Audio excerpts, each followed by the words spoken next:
Okay, I see some movement.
Participating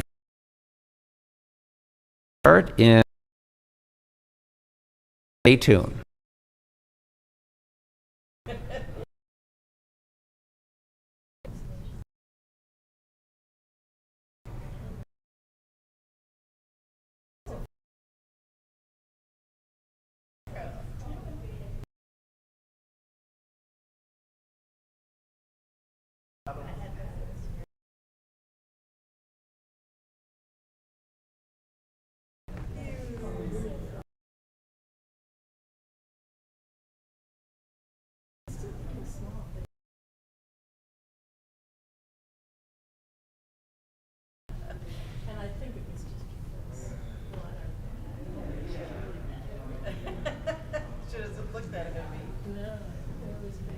I have a pair of those. What are those called? What's the brand of that? These are Keens. Yeah, I think that's what I have. We took them when we went, I think, to Cambodia or to Vietnam.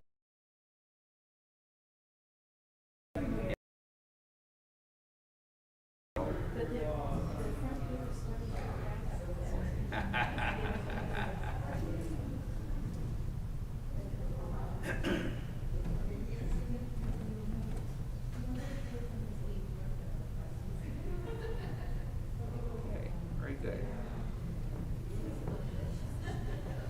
Shabbat Shalom, Kathleen. How are you this evening? Good, thank you. We just had Hot Shabbat up here. It was very nice. Yeah, all the families were up here on the Diva and the kids, and Valerie did a great job. Hi, Marilyn. Hi. How are you? Sally? We had Hot Shabbat. Oh, yes. That's the other side of the Senior Shabbat. And we're wearing it. Yeah, right. Right.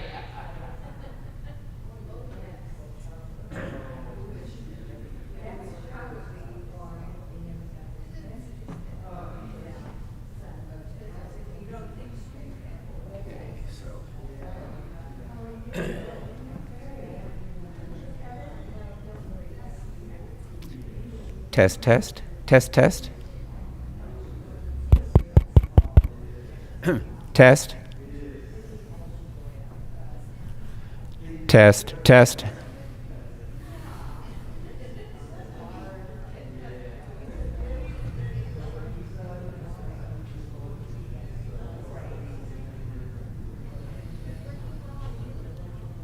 All right, you have the honors today, sir. Yeah, you can do it tonight. Oh, that's okay. I shall let my wife put the kids down. Yes. Yeah. Which one do I? I told her. Yeah, that's right. All right, Cantor. Good talk about. Yeah, it was really cute.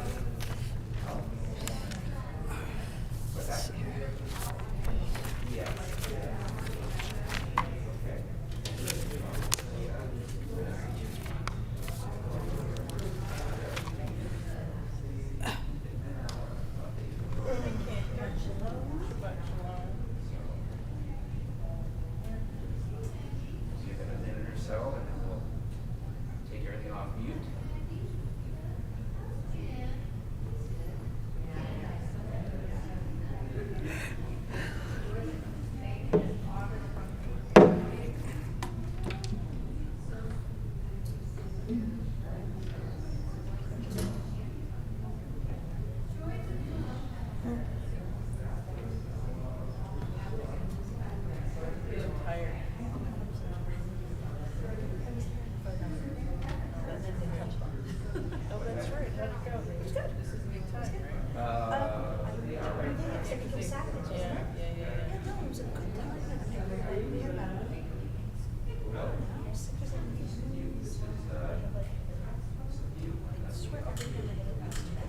Good. That's good. So do you go down below or do you bring them up here? Everybody comes to the okay. It's cute. Very, very cute. All right, well, Very nice. should all be on now. Yeah, it's like, because how old yours son now? 15? You don't remember when they were that? It's get around time. The The synagogue, I Oh, like to okay. say it's 300. Okay. So, it's like 300.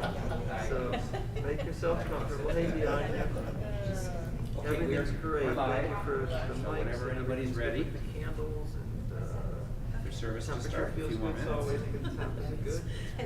Just enough to keep me awake. All right. Yes. Cool to keep so. Yeah, great. Yeah. I wait for the official nod. And 5, Going 4, forward. 3, 2. What? Exactly. Can't Oh, yeah, say. Kyra, you're in charge. Never live on TV. So this is a 100 person. Oh, that's right. That's right.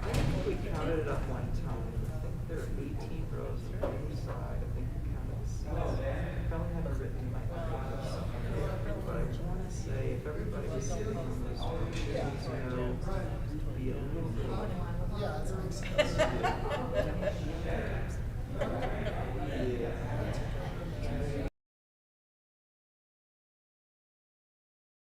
I was like, I know Probably it's nearby. Louis, which is a large congregation. Obviously, Em's convinced that they won't be back as long as streaming is an option. I said, what's your show? I was like, Yeah, morning. well,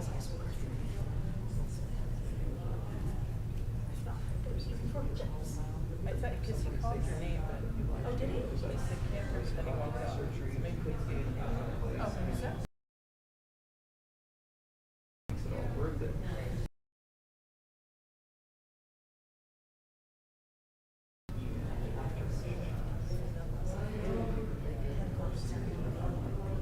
There you go. That'll do it. I don't know that That'll you know, do if it. anybody was on the fence and they said, okay, fine. That'll do it. I don't know Yep. if they convinced anybody, but yeah, I think Emily's right. I think now with this, See? we're so I used said, to oh, he doing called stuff. your name. He said candy, but then he I'm walked so out. sorry, I didn't hear you. You have the same problem as the NFL. Oh, I'm very, very good. Thank you so much. All sports, you know, people just Funny, say you it's a better take a experience. class. Different dynamic.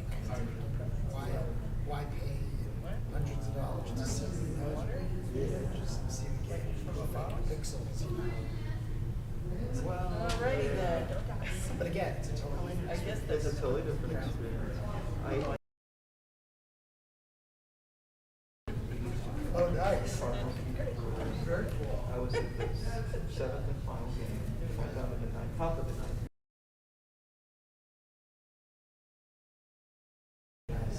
Place of rocket. Times the ABC control. Might be your Thank you, Seth. They've got good food. Thank you. I appreciate it. We made cooling for breakfast. Oh, that was thoughtful. It's a mitzvah. So, thank you. You're welcome. Thank you.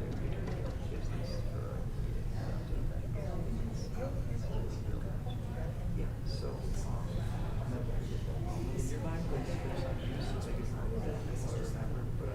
Right. I was Well, he, 16 or what 17 service was years it? It was nice to see him in the choir. You're waiting for the Yeah. umpire to throw the stick, and in that moment, it was That's right. Everybody talking in a good way. It wasn't anybody talking in no choices. What's his name? He's very nice. I met him here, by the way. That service. Yeah, yeah. Very, yeah, so.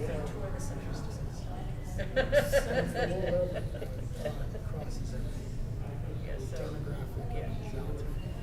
They're opening ministries. No, there's very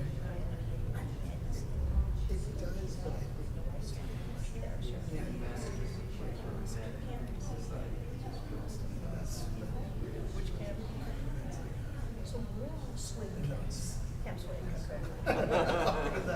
Right, right, right. Wow. Let's talk more about that. 7-year. Hello. Thank you guys for being here. Was always jealous because they have horses. Yeah, but it's hotter than, you know what, and the peacocks always walk around.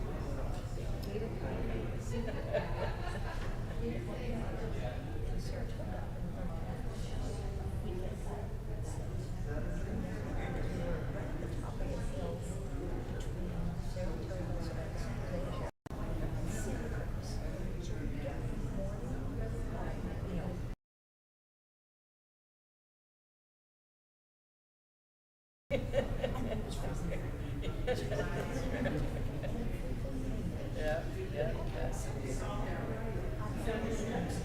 I did. Here we go. That's great. That's good.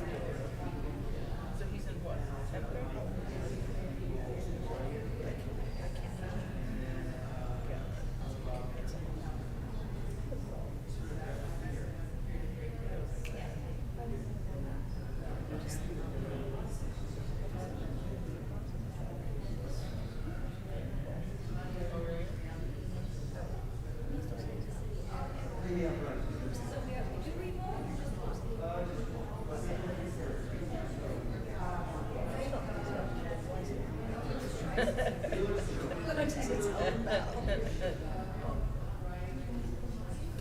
Alrighty.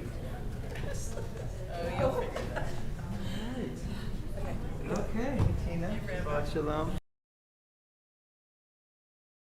Yeah. Oh, good. You got some. So I just want to make sure this is off. On? On? Yep. Okay.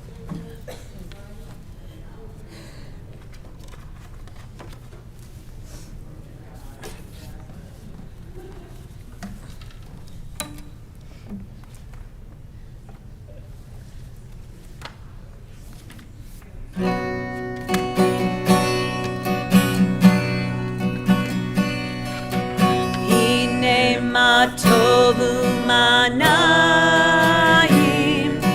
shevet achim kam yachad hine ma tovu manayim shevet achim kam yachad hine ma tov shevet achim kam yachad hine ma tov shevet achim kam yachad. Let's hear your voices. Nice. Shevet achim kam yachad.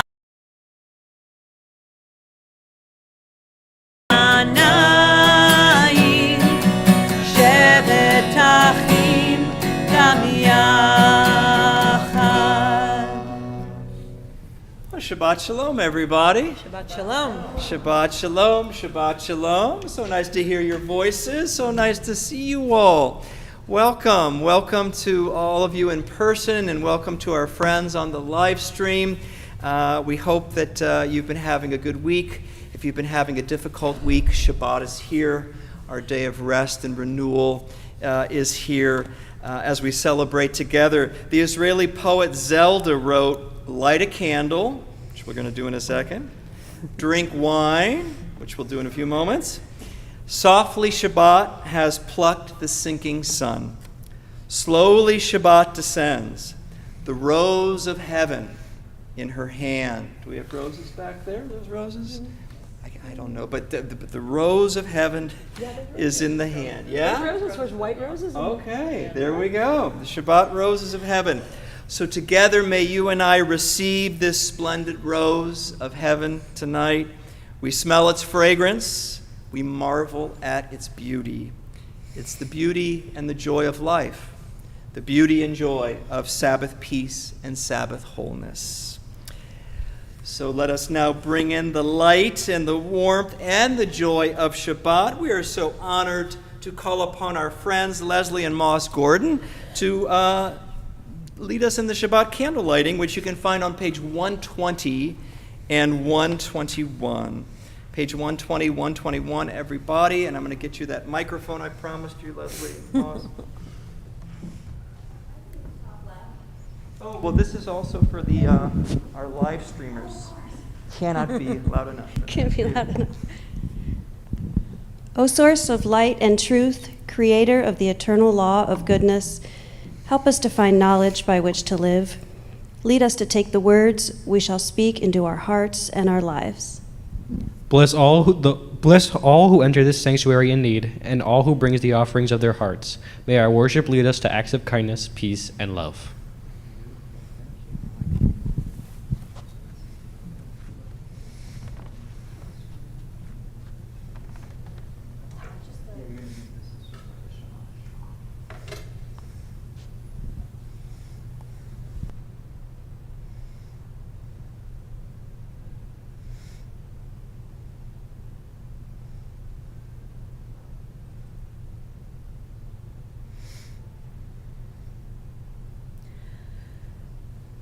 Baruch atah Einu melech haolam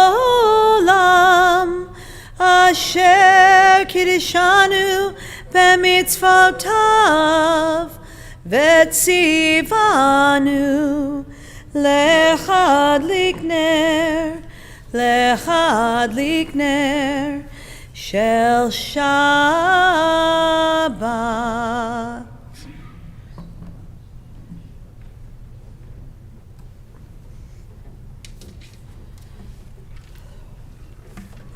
Thank you, Moss. Thank you, Leslie.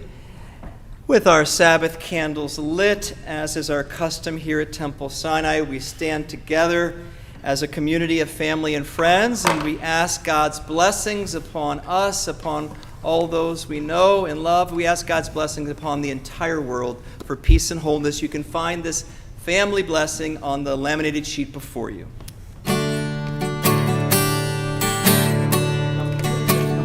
May God bless you and keep you. May He shine His face upon you and grace you.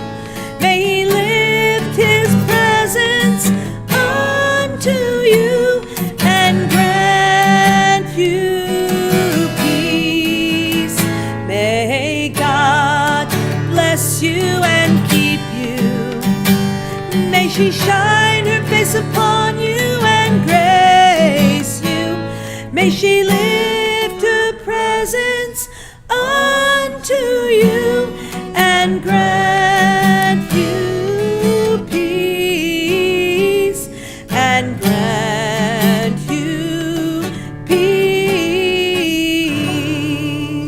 Shabbat Shalom.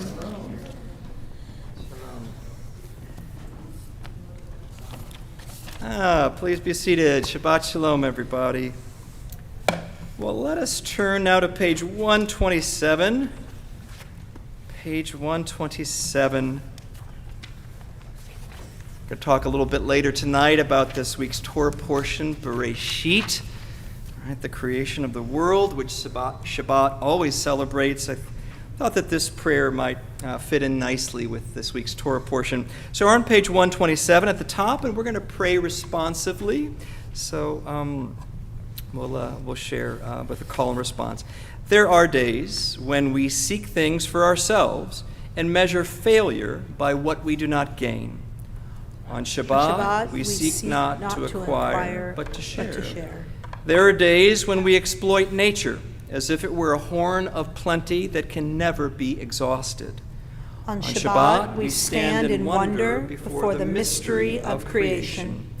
There are days when we act as if we cared nothing for the rights of others. On Shabbat,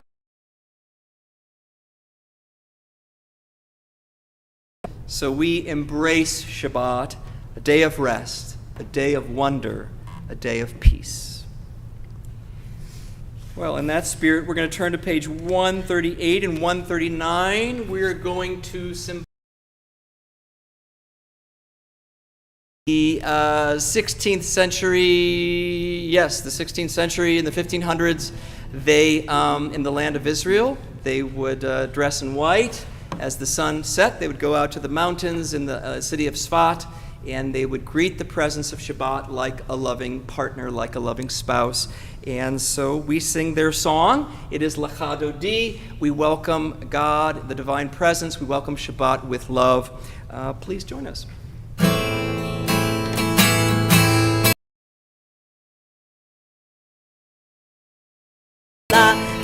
Panei Shabbat Likrat Kala Panei Shabbat Nekabela Lecha Lecha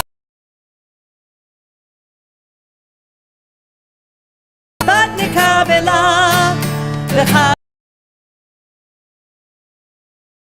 Panei Shabbat Nekabela בדיבור אחד, השמיענו אל המיוחד, אדוני אחד ושמו אחד.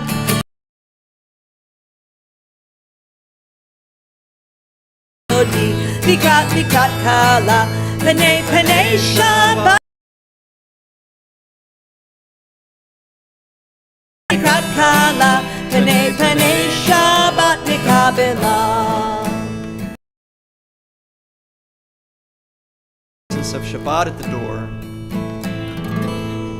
Boi v'shalom ateret bala gam besimcha u'b'tzalav toch emunei am segula boi kala boi cha la la la la la la la Dodi, Likrat Kala, Panei Shabbat Nekabela, Lecha Dodi,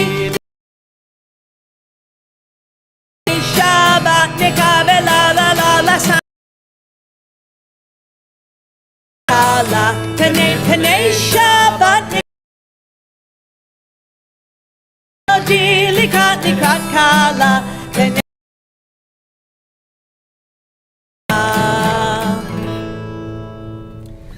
Right, in that joyful spirit, let's remain standing. I know you want to sit, but I'm just going to ask you to stand up again in less than a second, because the Baruch Hu, we're on page 146. La la la la la la la la.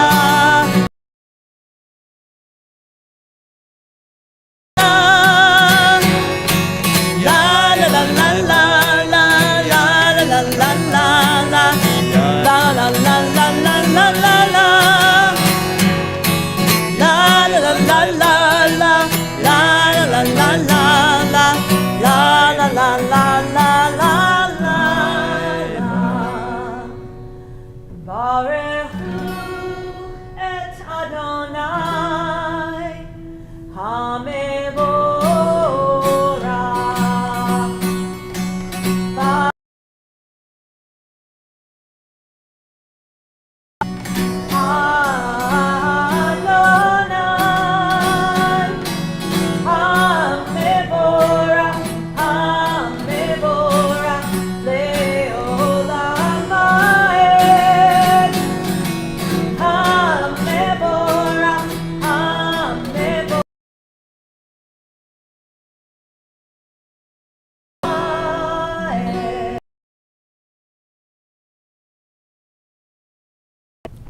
Shabbat affords us the opportunity to open up to the divine in life, experiences of the sacred, and the unity of God and God's creation expressed in the Shema, page 152, everybody, page 152.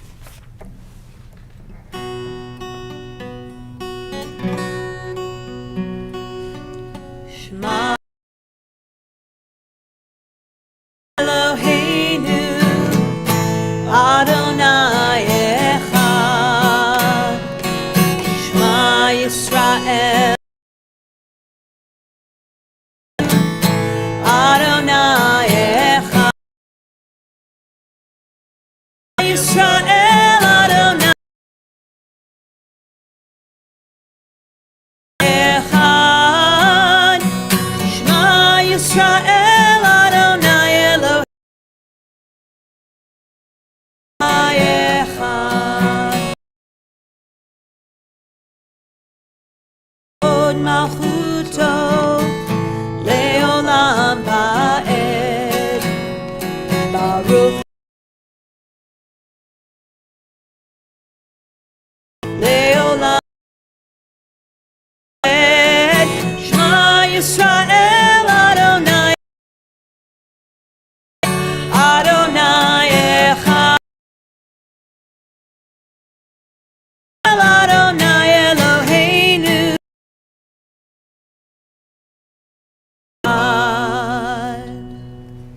And please be seated, everybody. We turn to page 154 and together. Ve'ahavta et Adonai Elohecha Shecha Uvechol Hadvarim Ha'ele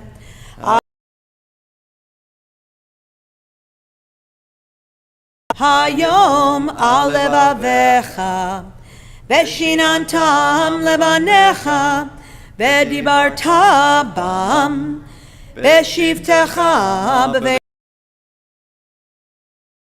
B'derech Uvshochbecha Uvkumecha Ukshartam leot al yadecha Vehayu letotafot bein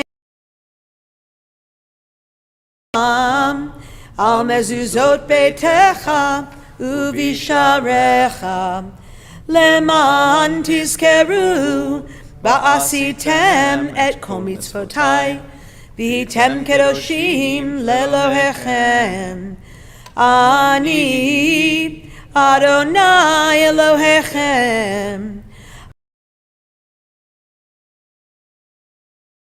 Mitzrayim Lelohim Ani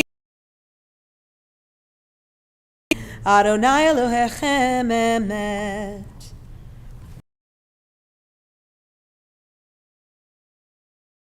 Seven. We're going to look at the creation.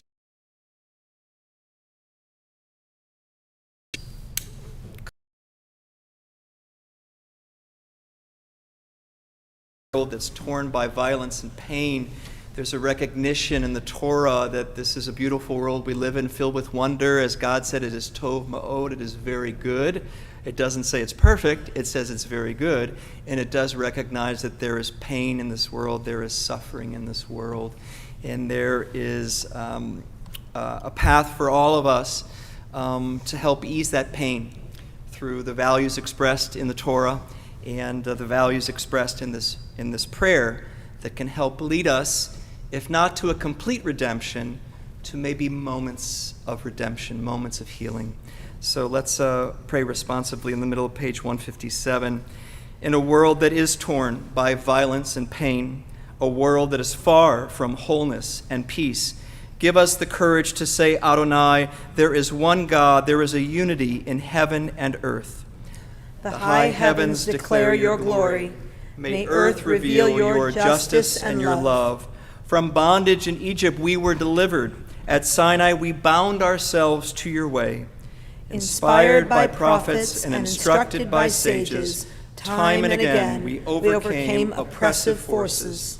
Though our failings are many and our faults are great, it has been our glory to bear witness to our God, keeping alive in dark ages your vision of a world redeemed.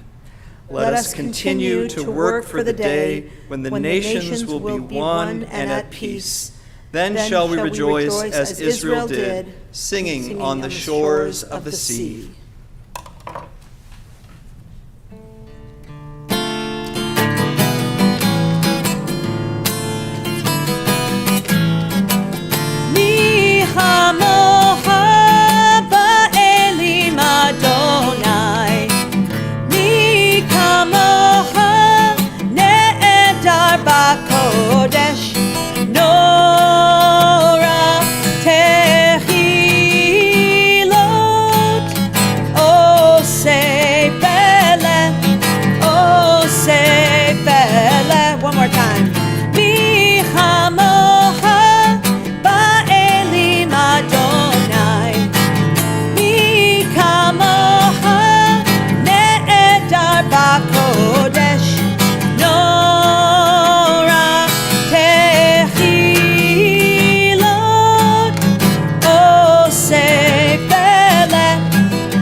Abrupt ending.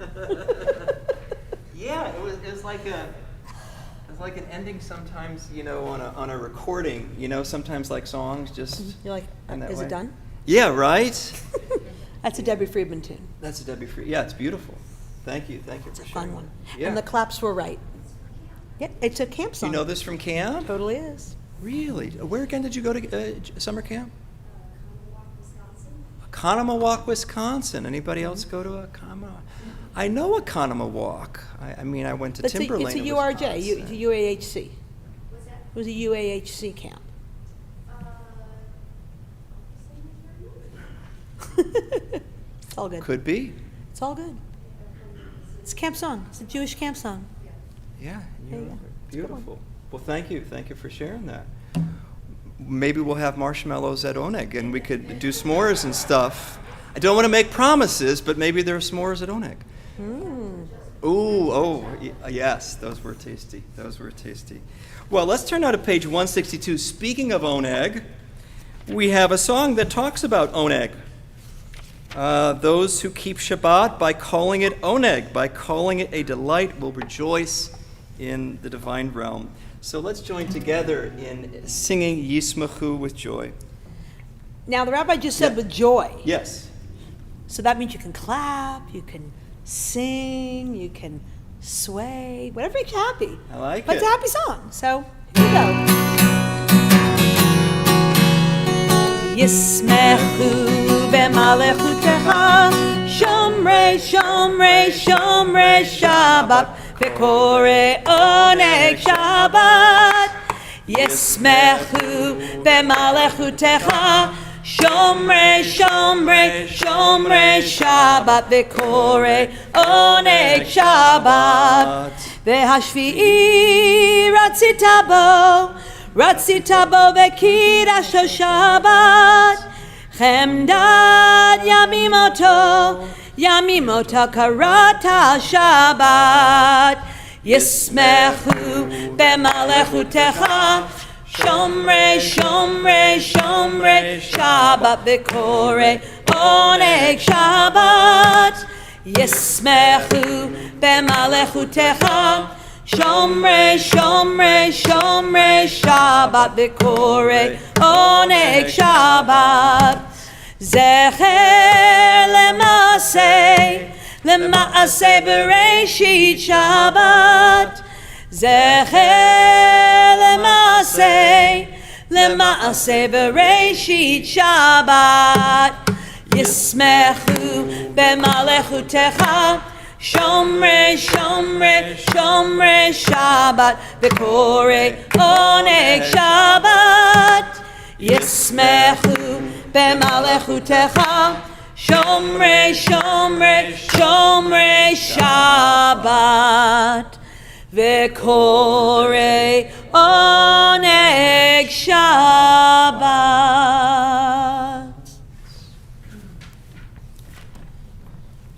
Well, let's turn to pages 164 and 165. We come to the heart of Jewish worship, the Amidah HaTefillah, literally the prayer.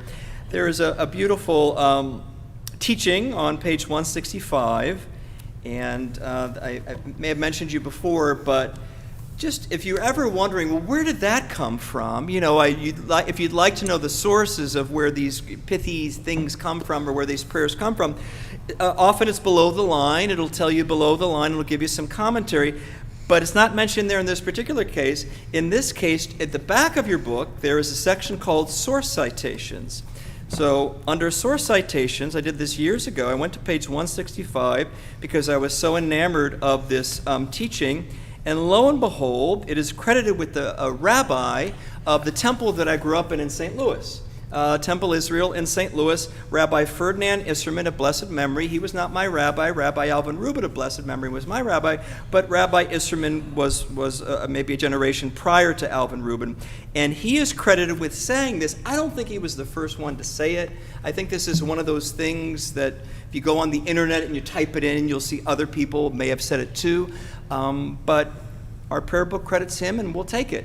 The teaching is pray as if everything depended on God. Pray as if everything depended on God.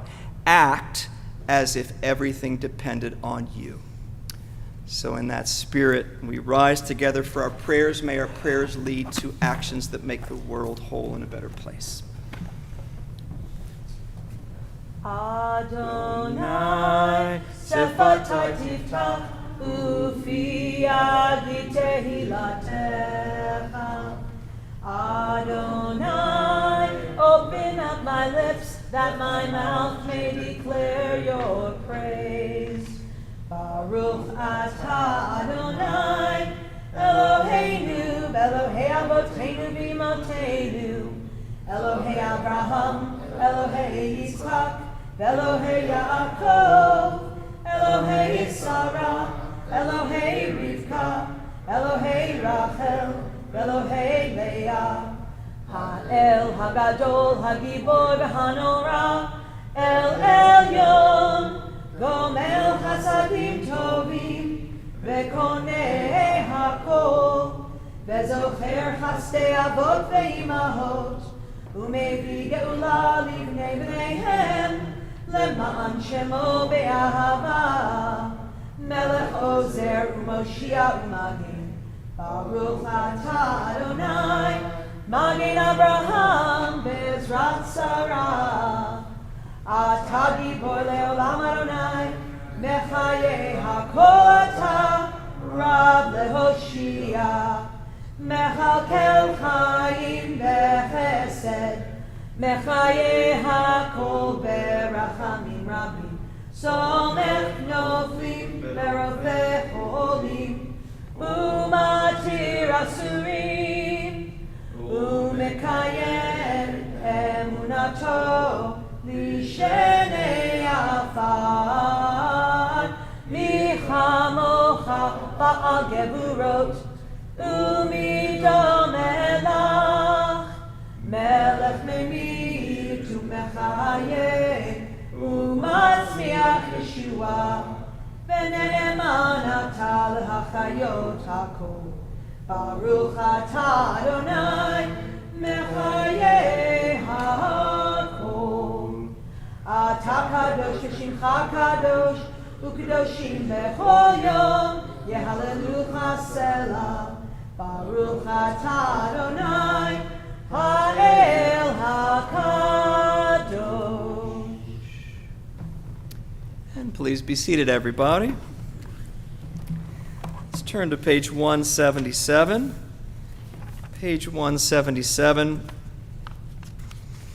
We have the Amidah toward the end has a prayer of thanksgiving, and we just celebrated Sukkot, our Thanksgiving fall harvest, and we're getting ready next month for Thanksgiving, the American Thanksgiving harvest and moment of gratitude. And our tradition encourages us to spend as much as we can each day in a spirit of gratitude, appreciation, and certainly Shabbat does as well. I don't know if you have a tradition in your family of going around the table during Shabbat and saying, is there something that you're grateful for this week, or was there a blessing that you experienced this week? A beautiful way to, bring Shabbat into the home or with friends.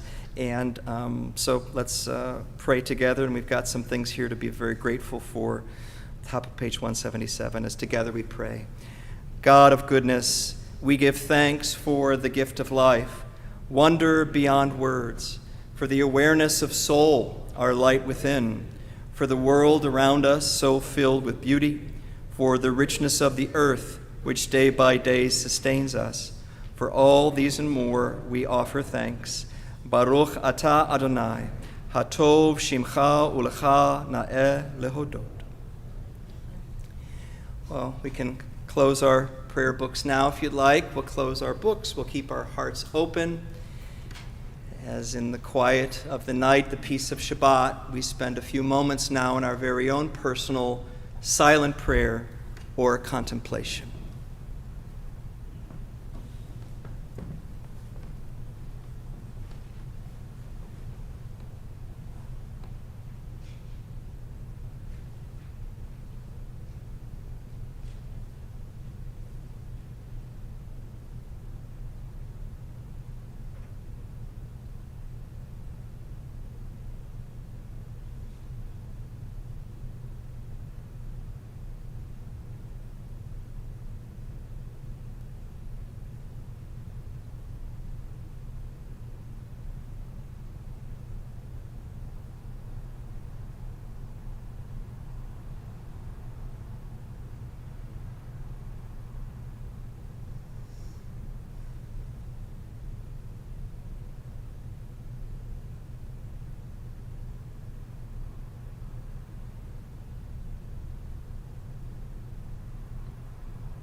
Shalom Rav al Yisrael Amcha Tasim Leolam. Shalom Rav al Yisrael Amcha Tasim Leolam. Ki atahu melech adon lechol hashalom. Ki atahu melech adon lechol hashalom. Shalom Rav al Yisrael Amcha Tasim Leolam. Shalom Rav al Yisrael Amcha Tasim Leolam. V'tov be'einecha livarech et Amcha Yisrael Bechol eit uvechol sha'a bishlomecha. Shalom Rav al Yisrael Amcha Tasim Leolam. Shalom Rav al Yisrael Amcha Tasim Leolam. Tasim Leolam. One more time. Tasim Leolam.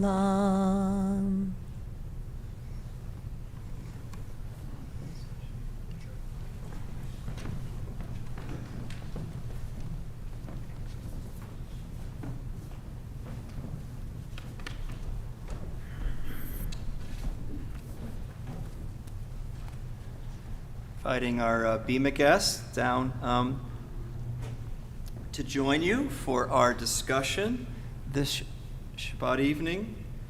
I'm going to take this, make sure this works. I'm going to take this. Philip, you interested in getting your steps in today? Thank you. Philip is always eager to participate and help, and we're going to have a discussion about this week's Torah portion. Thank you, Philip.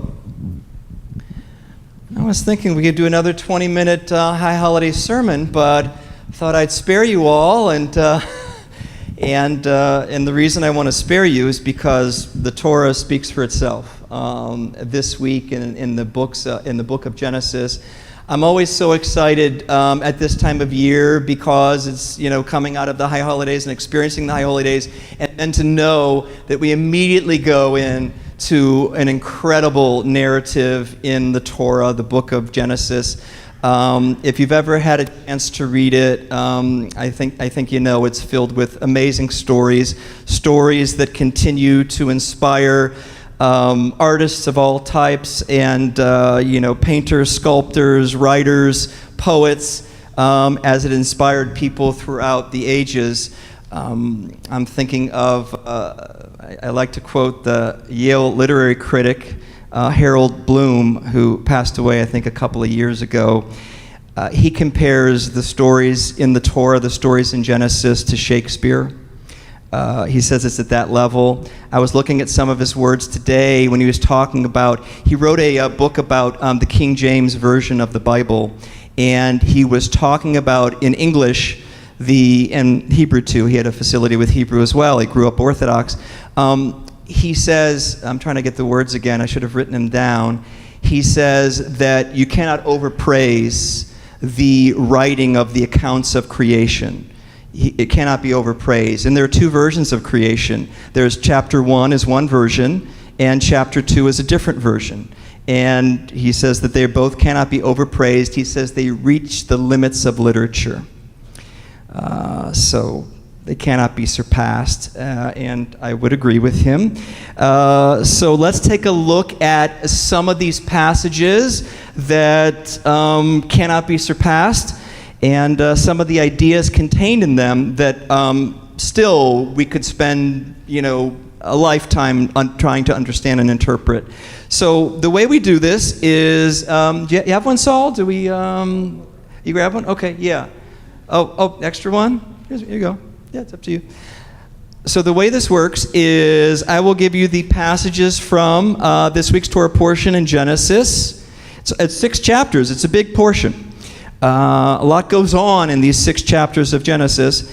And so I'll do the what's in the Torah, a few verses, and then I'd like to call upon volunteers to give some interpretations throughout Jewish history. So let's begin with the famous phrase, Genesis 1:27, after, talks about all the different things being created on this day and that day and this day and that day. And a day, again, understood as a period of time, was never understood to be a literal day, at least not in our tradition. It was meant to be an epoch of time. But when human beings were created, at verse 27 of chapter 1, it says, "And God created humankind in the divine image, B'Tselem Elohim, creating it in the image of God, creating them male and female in the divine image. God blessed them. God said to them, be fertile and increase," pru or vu in Hebrew, "be fertile and increase, fill the earth and master it, rule the fish of the sea, the birds of the sky, and all of the living things that creep on earth." So we talk about being created in God's image. It is probably one of the greatest ideas that comes from the Torah, that humankind is created in God's image. Certainly one of the greatest ideas and teachings to come out of Judaism. But what does it mean to be created in God's image? Different different ways of understanding. Well, how are we like God? How are human beings like God? So I've listed 3, and I'm going to add one more.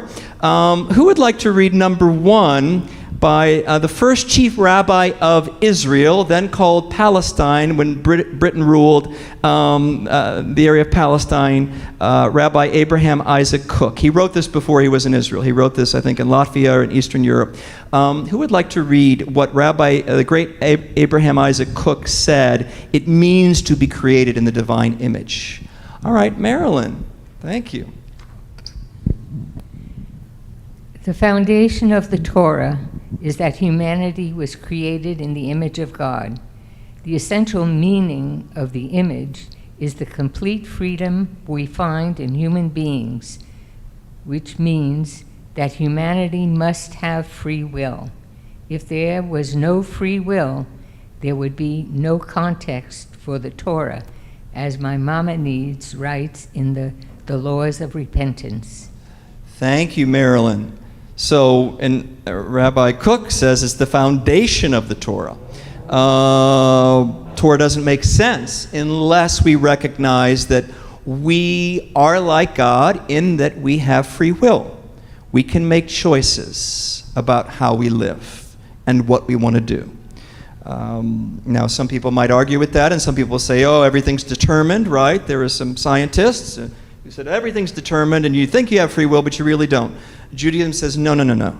Of course we have free will. We can choose to do good. We can choose to be helpful. We can choose to be harmful and do evil and hurt people. That is within our ability. That's within our power to choose. And it is because we have the power of choice that we are, we exercise our freedom, we exercise our goodness, and we are not robots. If there's nobody there to stop us, we will pursue a certain path. But it's in that freedom that we really exercise our goodness, because how can we make moral choices if we're not free, right? And for us to be able to make moral choices, we need the freedom to do so. Otherwise, we can't say, we can't praise somebody for making good choices. It's within their power to choose the opposite. So, an interesting idea, freedom.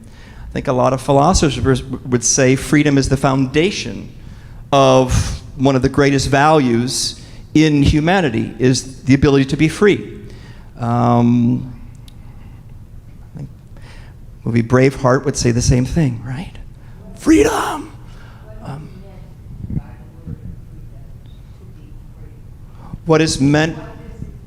What does it mean to be free? The way that Maimonides said it, because Rav Kook was quoting Maimonides, so I, of course, looked up what did Maimonides have to say about it. And what Maimonides said, literally, word for word, Maimonides said the human species is unique in the world, there being no other species like it in the following respect, namely that a person by himself or herself, and by the exercise of intelligence and reason, knows what is good and what is evil, and there is none who can prevent the human person from doing what is good or that which is evil. So it's the ability to choose, action, behavior, the ability to use our mind to determine what is the right course of action for us to take in any given situation. So it's a combination, Maimonides is saying it's a combination. What makes us unique is its freedom of choice, but its reason. He was an Aristotelian, he was a philosopher, an intellect. It's our ability to use our reason and our discernment and our intelligence to determine the right path. And God endowed us with reason, unlike other animals. Now, I know dolphins have a lot of gray matter. Dolphins are pretty smart, but I don't know if anybody's determined, are they able to make the choices that we can make? Do they have the level of reasoning and discernment that we have? And by the way, we're not always reasonable, right? We don't always use the prefrontal cortex, which people might say, well, that's where reason is. We don't always use that. Sometimes we use our reptilian brain and we just go on instinct, we go on drive, we don't care who we hurt in the process. But we do have a prefrontal cortex that allows us to use our reason to say, I have an urge to do this, I want to do this, but I'm not going to, because somebody's going to be harmed. And that's why I think Rav Kook is saying there's no context for the Torah, right? The Torah is trying to give us instruction as to this is the right path, this is how to be ethical, this is how to be a good person, these are the choices to make. But as we read during the high holidays, God says, I lay before you a blessing and a curse. Life and death. Choose life that you may live. That's what that passage is all about. We can choose a path that is life-affirming, life-enhancing, or we can choose a path that is destructive and that is on the road to somebody dying physically or emotionally or spiritually or in some other way. It's a path of destruction.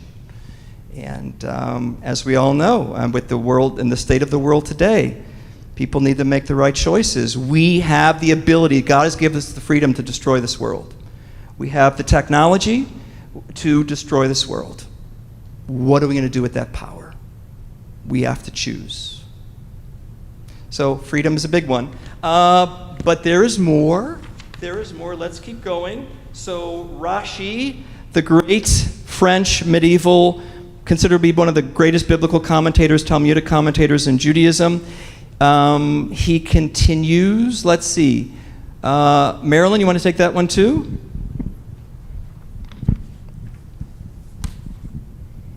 Rashi explains that we are like God in that we have the ability to understand and discern. Okay, so thank you. So that's another idea of what is the freedom. And again, this was related to what Maimonides was saying. So you add to freedom the ability to understand and discern. And along those lines, he says in another place, we have the gift of speech. And that's what also makes us in God's image. Remember how God creates, in the Torah, how God creates the universe. Right? And God said, let there be light. And God said 10 times, at least 10 times. God spoke the world into being. So then what Rashi is also saying in another place is we have the ability to create worlds through speech, right? Now, other animals can communicate. They have a vocabulary of sounds, but they don't have words. They, as far as I know, have not created libraries or have written books. That's what human beings do, and it is our ability to use our language and use our reason and discernment and combine those two things or three things that allow us to build cities and create vaccines and do anything that you can think of that human beings have done throughout human history. Without speech, how does it happen? Certainly without reason, it doesn't happen, but without speech, because of speech, we can think of the past, we can plan for the future through words. Creation takes place, human creation takes place. The foundation is speech. And so our tradition would also say we are godlike in that we can speak things into being. Have you ever thought about speech that way?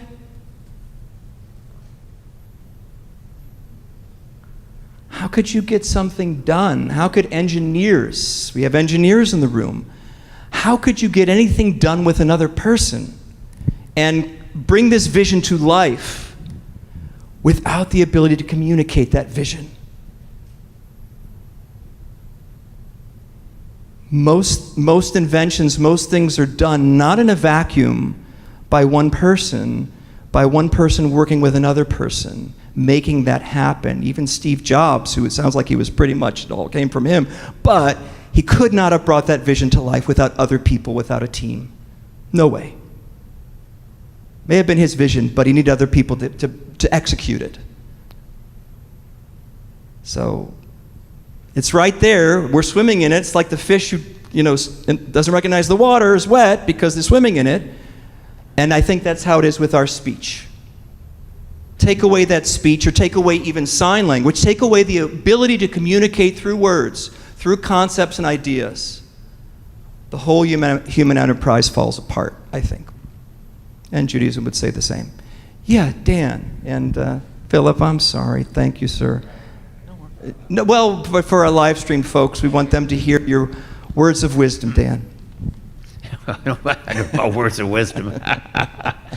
Well, also, yeah, I've often thought that language, basically our ability to think and conceptualize is kind of controlled by language. Yeah. An example being certain concepts in certain cultures.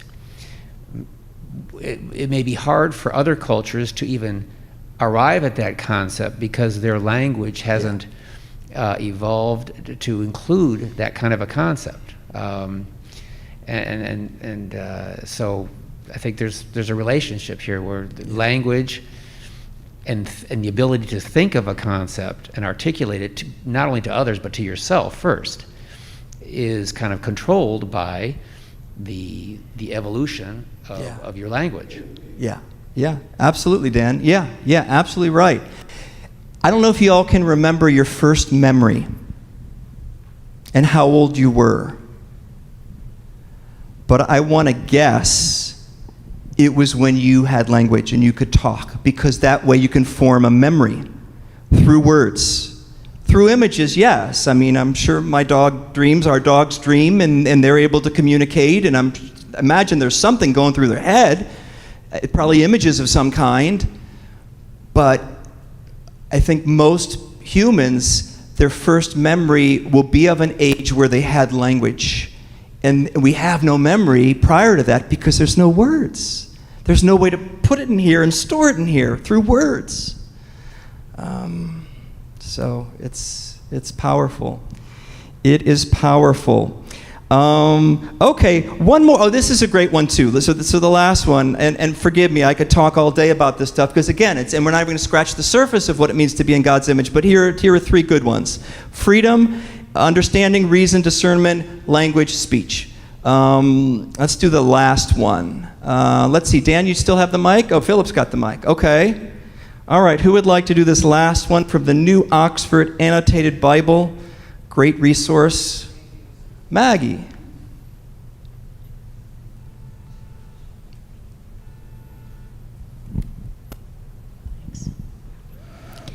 Made in God's image may be related to ancient beliefs that the king was an image of the deity and thus authorized to rule. This latter idea is democratized here. God makes all of humanity as images of God in order for them to exercise godlike rule over Earth's creatures. Okay, so I know this is a little bit controversial. Sometimes we abuse the power that we have over the earth and over its creatures, but can we agree that human beings are, Homo sapiens, are the dominant species on this planet? Right? Through our reason, through our speech, through our discernment, through our exercise of freedom, we have the ability to govern the world, and we sometimes get it wrong. Oftentimes we get it wrong, but we do have the ability to do it. And as this passage is saying, this ability is not just reserved for royalty. And I know many of us have been watching, what's been going on in England with the death of Queen Elizabeth and the ascension of King Charles, and certainly this idea that kings, divine right of kings, right? And in ancient Egypt, Pharaoh was the divine being on earth. And people used to, I think that's where you have a lot of the elevation of royalty, is elevating them to this almost godlike status on earth. But what is great about the Torah, everybody is created in God's image, as it says here in this idea that it's democratized. Every human being has this power. We are all equal to each other, and this is what makes in God's image one of the greatest teachings in the Torah. It is saying every human being is worthy of dignity and respect Everyone is equal. Nobody is superior. We are all B'Tselem Elohim. We are all created in God's image. Not just Moses, not just King David. Everyone on this planet is created in God's image equally. So democratized, absolutely. Absolutely. Yeah, Leslie, do you want? Yeah, uh-huh.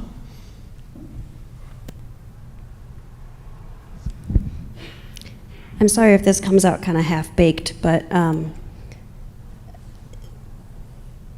frequently touched by the aspect of our religion that is so democratic, and so, you know, when you think of being in God's image, male and female, and in my head, everything in between. Yes. But also, I'm a professional animal keeper and a wildlife educator, and I particularly focus on the animals that most people don't like reptiles and weird mammals, and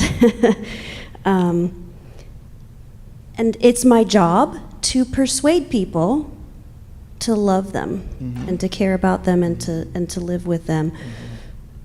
And I have to do that with my language, with my words, and I think of it as, you know, when you use the word rule, yes. I don't know if there's alternate meanings like sometimes Hebrew has, yes. but I personally interpret that as like our language and our mental abilities are a gift to the wild world, that we use it to help maintain and care and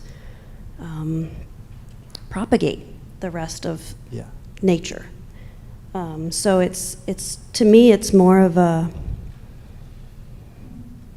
maybe rule. I never liked the word not rule. A great, no, it's not a good word. word. Benevolent rule. It's meant to be benevolent, and there's a responsibility that goes with that power. Right. You know, some people take the verses from the Torah out of context, and you're going to rule over these. Oh, I can just dominate it. I can exploit. No. Judaism says you are to care for the world. You are, you know, you're a caretaker. You're like a shepherd. You're a farmer. You are shepherd, to care. that's Yeah. common concept. So, I was trying to find alternatives too, like, you know, governance, even control sounds, you know, like you can abuse it, but entrusted with the care of. It's probably only because we've abused that word that it's problematic, and it shouldn't necessarily be. Right. Yeah, it's got such baggage with it. Yeah, Saul, did you want to continue with that? Oh, thanks, Will. Responsibility for. Yeah, responsibility for. So Queen Elizabeth felt a burden. Yeah. And didn't want to be queen. Yeah. But carried the responsibility of the role. And I think it's a responsibility for all of the other animals on Earth. Yeah, that's a great way to say it. Yeah, instead of rule, be responsible for. Thank you, Saul. Yeah. All right. So Louise.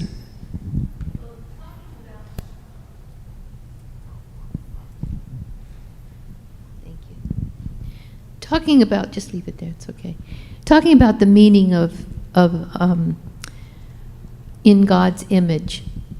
I always like to think about it as God is the mentor, my mentor, everybody's mentor, and has chosen 3 things to think about: al ha'avodah, va'al ha'torah, va'al gilut hasadim. Very good.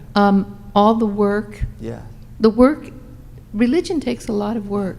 Yeah. Thinking, doing, acting, and the kind deeds. This is what our religion teaches us is the most important thing. Acts of kindness, where they're not expected, where they're anonymous. And I think that I learned this from my husband. He had some terrible trauma in his life, and you would think that he would come out of it as being angry and resentful. He was the kindest person and always looked for the good in people. And I learned that from him. It's always been a wonderful lesson for me. And I think that the words that we're talking about, where would we be if we couldn't speak words, if we couldn't communicate? There would be no Torah. And all the different languages that are available for us to learn. And they all have their own little ways of expressing life. And we're just so, we're so fortunate to have all that. And to have all that freedom here in this country and at this time in the world. Even with all the things that are going on that are not good. We have all the beauty that surrounds us. We are so fortunate. And I think being Jewish is really one of the most wonderful things of all. It's taught me a lot. Thank you, Louise. Thank you. Yeah, beautifully said. And I love that image of God as a mentor, that metaphor of God as a mentor. We're in God's image. We're junior partners. We are meant to be God's partners. And again, that idea of partnerships comes out of this. How can we be God's partner? What an arrogant thing to say. We're God's partners in maintaining the world. The Torah gives us that permission to say, you're in God's image. You're the junior partner. Go out and do the right thing. Make the world, keep the world going. Sustain the world.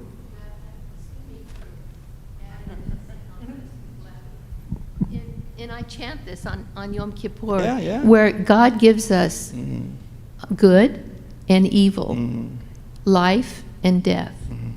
Choose good, choose life. Yeah. So that's where the freedom comes in, as you mentioned. Yeah. We have that freedom to do and to act as we want. And we also have creativity, which I don't think animals have. Maybe they do. Maybe I'm wrong. But we have that creativity that we are able to do. And there are so many ways of doing everything. Yeah, absolutely, yeah.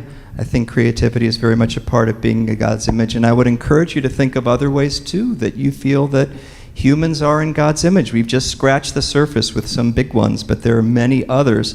So let's take a look at number 2. This is such a remarkable passage, and again, so chapter 1 is scholars would say is a different writer of the Torah. Chapter 2 is another version of creation. It's a very, God is more immanent, God is more human-like. So not only are we in God's image, but sometimes we make God in our image as well. And in chapter 2 of Genesis, the portrayal of God is, blowing a soul into a human being. I mean, if you can picture that, I didn't quote it right here, but if you can picture, where it says God breathed into the nostrils, into the human being, the breath of life, and the human being became a living soul. You can just picture just God breathing, almost like kissing, giving CPR to the first human being to enliven the first human being. It's an incredible image. And with that very human-like portrayal of God, also God has emotions in the Torah. And this may have escaped you, but it's there at the end of this book of the portion Bereshit, right before the story of Noah and the ark and the flood. And it says here, I'm reading now in the middle of, from the Torah, Genesis 6:5 through 8. The Eternal saw how great was human wickedness on earth. Didn't take long for human beings to start killing each other, according to the Torah. Didn't take long at all. It was actually the first 2 children, right? Cain and Abel. The Eternal saw how great was human wickedness on earth after 10 generations, how every plan devised by the human mind was nothing but evil all the time. So here the freedom was not being used correctly. The Eternal, verse 6, the Eternal regretted having made humankind on earth. With a sorrowful heart, the Eternal said, I will blot out from the earth humankind who I created, humans together with beasts, creeping things, birds of the sky. I regret that I made them. But Noah found favor with the Eternal. Regret, sorrow, early on. So now what does that mean? So let's take a look. This is by Rabbi Dr. Tamara Cohen Eskenazi, teaches at HUC here in Los Angeles, and she's the editor of the Women's Torah Commentary, the green book that you have in the pews. This is what Rabbi Dr. Eskenazi has to say. Would somebody like to read about this amazing passage where God is in pain for how human beings are behaving?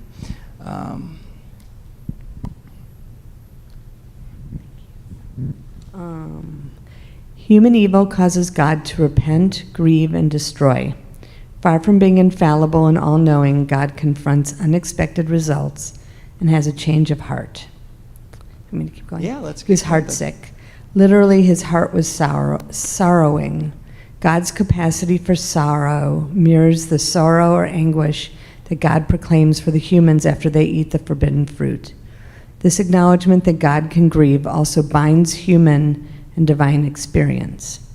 The Bible portrays God not as a detached figure, but rather as deeply responsive to humankind. Thank you, Ruth. Isn't that our experience from the Torah? That God, the creator of the universe, the transcendent, the prophets say, your ways are beyond my ways. We also know from stories in the Torah and stories in the Bible that God feels love for people, that God feels jealousy, that God gets angry, that God is compassionate, that God is in pain and sorrows and is saddened. That's the legacy that we have from the Torah, a depiction of God that if we're made in God's image, God also has some very human-like qualities, emotions, that we can connect with, that we can say, yeah, but if I were God, I'd feel that way too. Or, yeah, okay, I can see it that way. There's a beautiful expression in the Talmud, two beautiful things about, again, God's pathos, God's sense of suffering for us and suffering within God's self. One is that when the Jewish people went into exile, after the Babylonians destroyed them in the 6th century BC and after the Romans destroyed them, when the Jewish people went into exile from the land and lost everything, it's as if God went into exile too.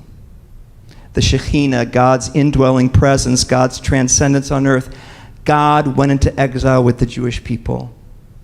You've been taken into captivity, I'm going with you. I'm with you. Back to Psalm 23. Thou art with me. God is with us during those difficult times, during that pain, during all this. And then there's another beautiful thing in the Talmud where it says that when a family is broken apart, if two spouses no longer love each other, who once did love each other, the Talmud says the altar, in the temple sheds tears. That's as close as the Talmud could get to saying God sheds tears. So you've got this very humanizing portrayal of God, particularly in chapter 2 of Genesis. It continues throughout the Torah at various sections. And maybe that helps us connect with God. Maybe that helps us not feel that God is too distant. In Judaism, it says that when you pray, God is as close to you as the ear is to your mouth, back to speech.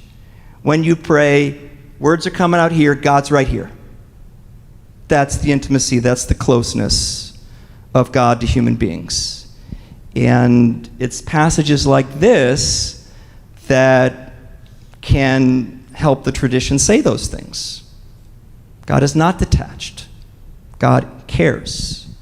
That's what Abraham Joshua Heschel said. God cares about the world. Yeah, Philip, and let's see, where would we? You've got it. I was thinking of Sodom and Gomorrah, where God is, on the verge of destroying everything, and is stopped and reasoned with, and finally decides to spare the cities. Right. Abraham gets God to change God's mind. Moses, later in the Torah, when Moses is angry at the Jewish people for the golden calf and for not wanting to go into the promised land and sends out the spies and they lose hope and courage and faith, Moses and Abraham talk to God like, God, think about what you want to do. Don't let your emotions get the best of you. Remember how much you care for them. What are people going to say? They convince God to do the right thing. And again, that is the remarkable thing about Judaism, is that God changes God's mind, and human beings have the ability to persuade God to do the right thing. It's a very, very intimate portrayal. So thank you, Philip. Yeah, one of the best passages and one of the most inspirational passages, Abraham convincing God not to be destructive. And God listens. I mean, he tries, still destroys him, but he did his best. Yeah, so. You said something that struck me that I hadn't thought about. So God in Bereshit sees that he made mistakes, that humans are not such sweethearts to each other. And then Noah comes around and he destroys the earth, but he preserves two people. So he preserves a family. And he presses reset, but he doesn't change humanity's fundamental nature. So it's like not a real reset. Right. And so if God regrets the design, Yeah. it's sort of like it's almost it's a very human solution, because people don't totally change. Yeah. So there's something kind of interesting to me about that. It's very interesting, and it's back to the idea of freedom. God was not going to say, okay, the second time around with Noah, I'm going to take away some freedom so they start making the right decisions. I will program them to do the right thing. Then it takes away our freedom, and we have no responsibility for it. Maybe the change in God is God lowers God's expectations of us. And God then regrets, by the way, look at Noah. God regrets having destroyed the earth. My rainbow will remind me not to do this again. I'm lowering my expectations. People haven't changed that much, but I am hopeful that it's going to get better and that they're going to learn. And I'm going to start communicating with people like Abraham and Sarah and Moses and people like that. I'm going to suggest to them the right way to do it, and hopefully they'll catch on.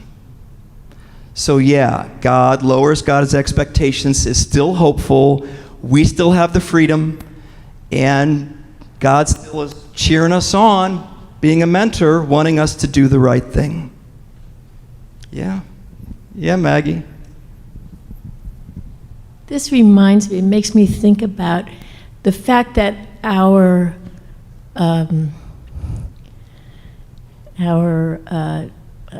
towering figures in Judaism are imperfect. Yeah.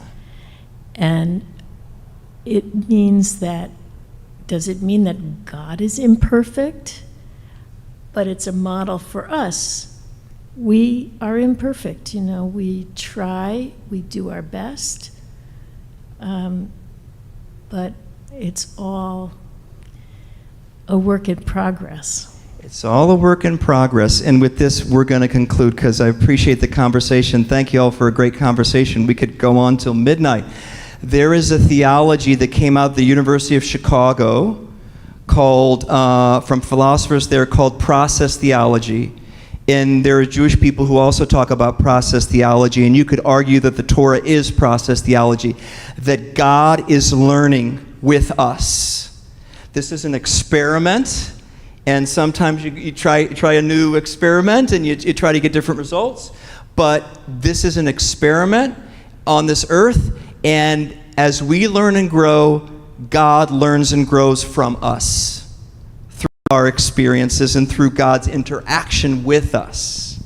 So would Maimonides say God is imperfect? It perished the thought. He couldn't even conceive of an imperfect God. But what's being portrayed here, God is very much imperfect. If Moses and Abraham have to talk God off the ledge, God is not perfect. Our rabbis will say, well, God wanted them to do that to show them their greatness and for them to grow in character, but come on. When you read the story, they clearly are trying to convince God to not do what God wants to do, because it's going to be harmful or unjust. So one could argue that the Torah does portray a God who is growing with his creation, who is learning from our experiences, and is evolving. And that's process theology, written by some pretty big minds out of the University of Chicago. Seth, I think we need to conclude now. Can we hold it for Oneg? Thank you. I mean, I don't want to keep you too much longer, but this is very rich material. So we'll continue the discussion. Thank you all. I want to encourage you. You can, if you got a Tanakh at home or go online, read these stories. They're beautifully written. They're profound. They're deep. They're ethical. They're very human. And that's why it continues to touch not only Jewish people, but Western culture to this day. And for anyone who wants to learn more about our imperfect heroes' journey through the Bible, Rabbi's class. Thank you, Philip. Journey Through the Bible is starting again this next month. Thank you, Philip. Thanks for the plug. Thanks, everybody. And Philip, thank you again for the helping with the mic. All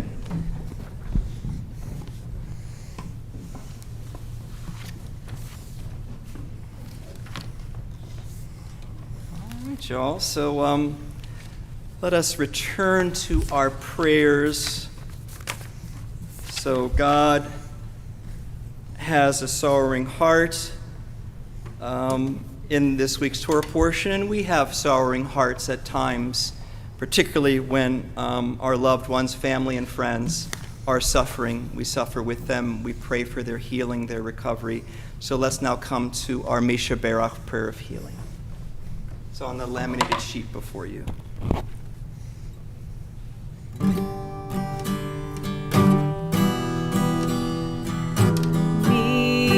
Misha Berach Avotenu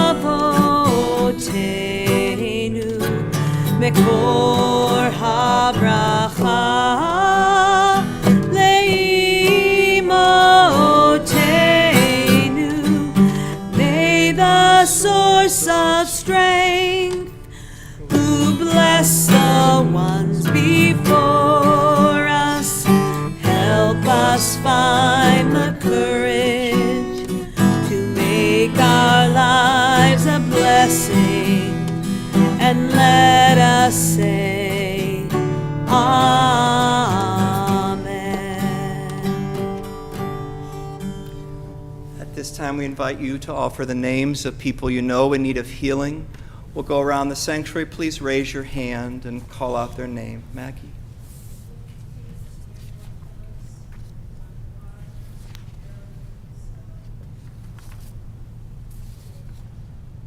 Thank you, Maggie. Thank you. Yeah, Leslie. Yes. Thank you, Leslie. Dan. Jack Curtis. John Ryan and Kristen.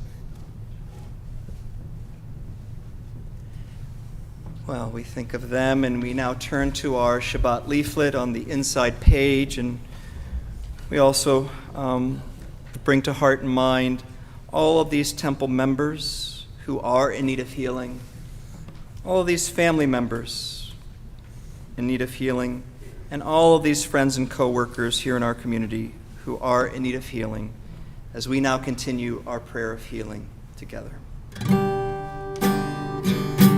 Misha Berach Imotenu Mekor HaBracha Liavotenu. Bless those in need of healing with refuah shlema, the renewal of body, the renewal of spirit, and let us say Amen.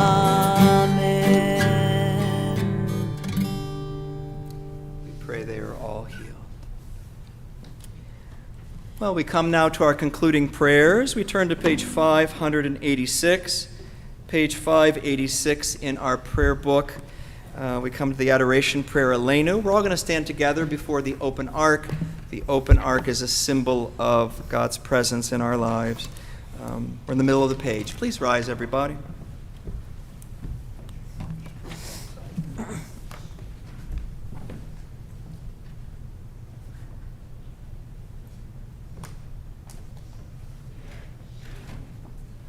עלינו לשבח לאדון הכל, לתת גדולה ליוצר בראשית, שלא עשנו כגויי הארצות, ולא שמנו כמשפחות האדמה, שלא שם חלקנו כהם, וגורלנו ככל המונם, ואנחנו קוראים ומשתחווים ומודים לפני מלך מלכי המלכים הקדוש ברוך הוא.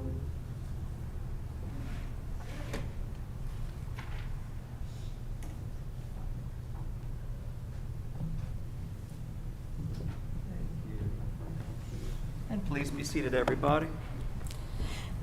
ונאמר והיה אדוני למלך על כל הארץ ביום ההוא יהיה אדוני אחד ושמו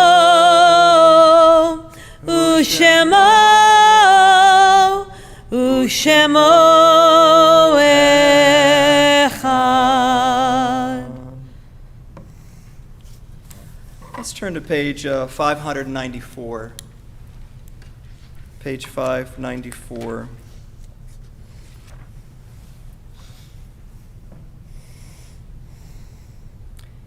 It is a fearful thing to love what death can touch. A fearful thing to love, hope, dream, to be and, oh, to lose. A thing for fools this, and a holy thing to love. For your life has lived in me. Your laugh once lifted me. Your word was gift to me. To remember this brings a painful joy. 'Tis a human thing, love, a holy thing, to love what death has touched.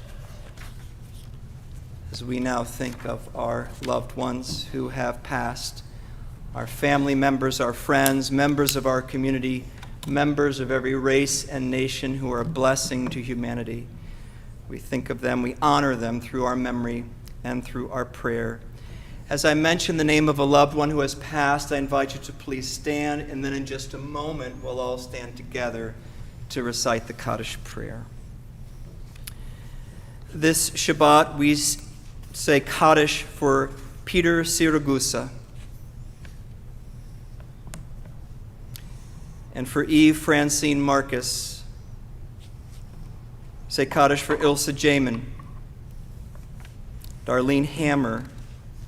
Say Kaddish for Dorothy Broomer, for Jack Barkley, Ronald Simon.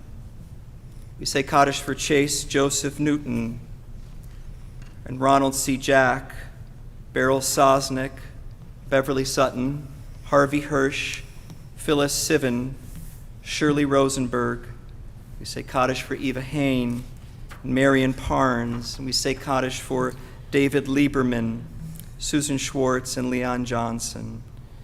And for those who are observing Yahrzeit, the anniversary of the death of a loved one that is commemorated this week, we remember Eva Friedman and Irene Wax. We remember Dr. Mark Allen. Remember Paul Schneider. We remember Jack Spillman. Karen Kiefer, Howard Commerce, Manya Rosen. We remember Larry Moskowitz, Arkady Alex Kazoy, Samuel Sheehan, Selma Poland. Remember Cheryl Jean Wiltrout, Sherman Zaks, and Barbara Ross. Is there anybody mourning a loss whose name was not mentioned? And if so, we invite you to please raise your hand and mention their name now. Leslie. Your nephew James. Look up James.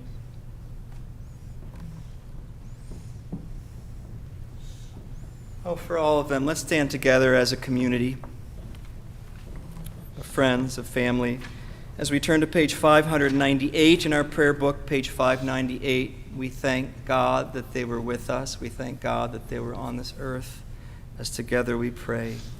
Yit gadal, v'yit kadash, shemei rabbah, bi'alma divarach yiruteh v'yamlich malchuteh, b'chaye echon v'yom echon, u'b'chaye d'chol beit Yisrael, ba'agalau b'zman kari v'imru amen. Yehei shmei rabbah mevarach le'olam almei almaya, yitbarach v'yishtabach, v'yitpa'ar v'yitromam v'yitnaseh, v'yitadar v'yitaleh v'yitalal shemei d'kudesha v'richu, le'ela min kol birchata v'shirata, tushbachata v'nechamata, da'amiran bi'alma v'imru amen. Yehei shlama rabba min shemaya, v'chayim aleinu v'yal kol Yisrael v'imru amen. Oseh shalom b'mromav, hu ya'aseh shalom, aleinu v'yal kol Yisrael v'yal kol yoshvei tevel v'imru amen. May the source of peace send peace to all who mourn. May we be a source of comfort to all who are bereaved. Together we say, amen. And please be seated, everybody.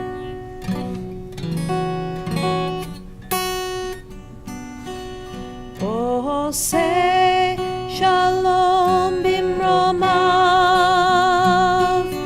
hu ya'aseh shalom aleinu, ve'al kol Yisrael, ve'imru, v'imru, amen.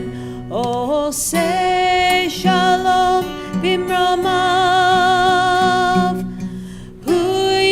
say shalom aleinu, ve'al kol Yisrael, ve'imru, v'imru, amen.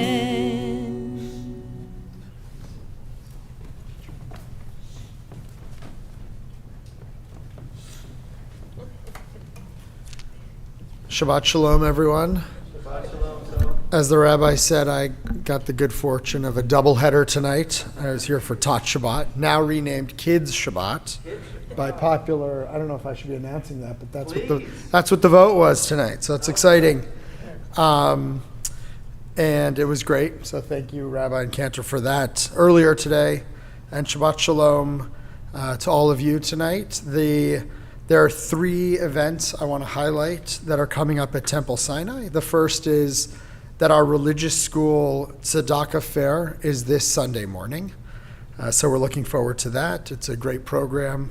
The D's of Difference with Dr. Lori Barker will be on Monday at 7:30 via Zoom.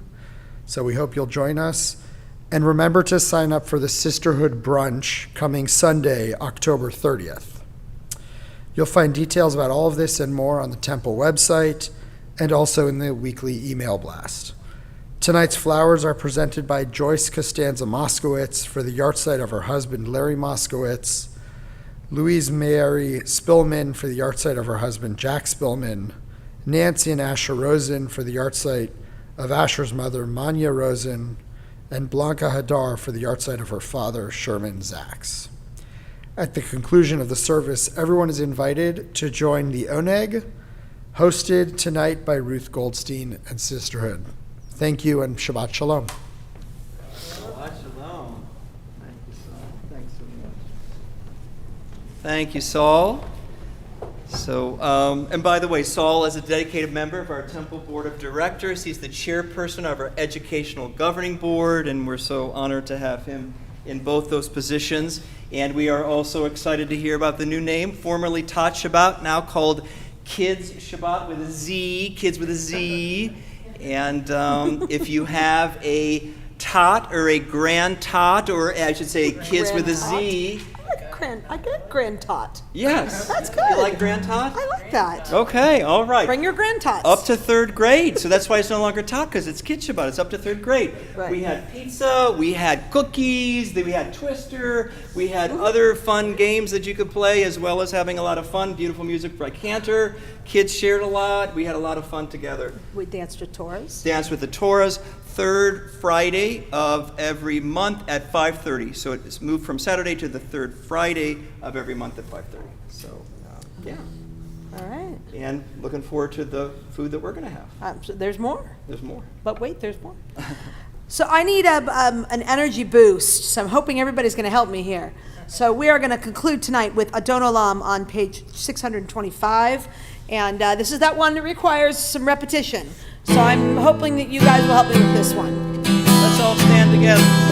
Adon Olam, Adon Olam, Asher Malach, Asher Malach, B'terem Kol, B'terem Kol, Yetzir Nivra, Yitzir Nivra, Le'et Nasa, Le'et Nasa, B'chefso Kol, Azai Melech Shemo Nikra Adon Olam, Ve'acharei Kiflot HaKol, Levado Yimloch Nora Adon Olam, Vehu Haya, Vehu Hoveh, Vehu Hieh B'tifara Adon Olam, Adon Olam, Adon Olam, Asher Malach, Asher Malach, B'terem Kol, B'terem Kol, Yetzir Nivra, Yitzir Nivra, Le'et Nasa, Le'et Nasa, B'chefso Kol, Azai Melech Shemo Nikra Adon Olam, Beyado Afkir Ruchi, Betishan Ve'ha'ira Adon Olam, Ve'im Ruchi, Geviati, Adonai li Ve'lo Ira Adon Olam, Adon Olam, Adon Olam, Asher Malach, Asher Malach, B'terem Kol, B'terem Kol, Yetzir Nivra, Yitzir Nivra, Le'et Nasa, Le'et Nasa, B'chefso Kol, Azai Melech Shemo Nikra Adon Olam. Shabbat Shalom. Shabbat Shalom. Shabbat Shalom, everybody. Shabbat Shalom. Thank you. Thank you so much.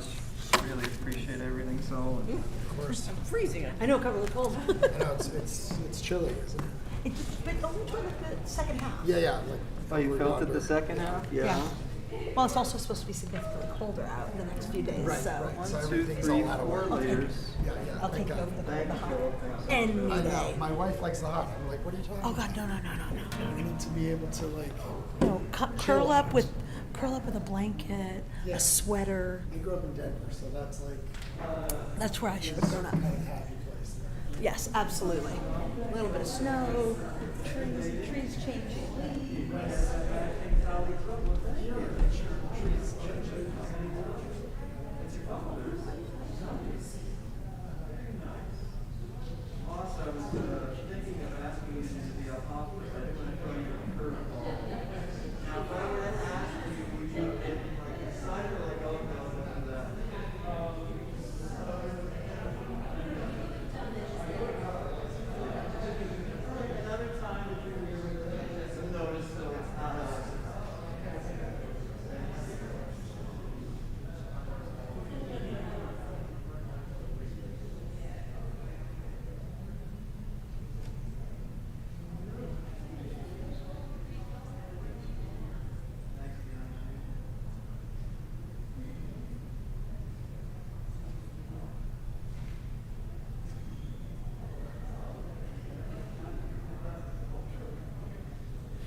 Your Kiddush? Yep. Baruch atah Adonai Eloheinu melech haolam borei peri hagafen l'chaim. I feel like that magician. Yeah, right? The tiny little fellow. Amazing. I know. Didn't I do a good job? Baruch atah Adonai Eloheinu melech haolam hamotzi lechem min haaretz b'tei avon. Shabbat Shalom. Shabbat Shalom.